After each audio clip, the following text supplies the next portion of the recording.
TRA imekuja kichwa, imekuja bila nidhamu.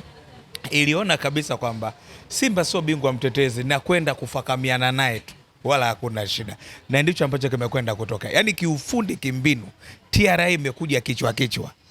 TRA haikuiheshimu Simba, imekuja kucheza open game ikafungwa.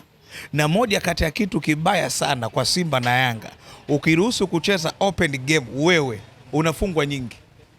Lakini TRA waliona kuna haja ya kufunguka kwa sababu wanacheza na timu ambayo sio bingwa mtetezi. Kumbuka, timu ambayo inaongoza kwa gumzo Tanzania, timu ambayo inaongozwa kwa kukamiwa ni Young Africans, na sio kosa kukamiwa, inakamiwa kwa sababu ni bingwa mtetezi. Wewe Simba unaikamia na nini? Timu pekee inayokamiwa na ni sahihi kukamiwa kwenye ligi kuu ni Yanga. Na ndio maana ukiona TRA ya Arusha na Dar es Salaam vitu vili tofauti. TRA ya Arusha ilikuja na discipline, haikuruhusu mianya ya Yanga kupita. Uongo kweli?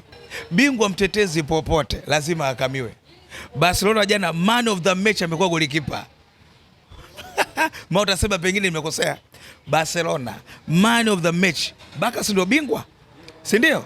Bingwa La Liga de Santander jana dhidi ya Rayo Vallecano, si ndio? Ni kwamba jana unaona Barcelona man of the match anakuwa nani? Kipa. Maana yake nini? Bingwa lazima akamiwe.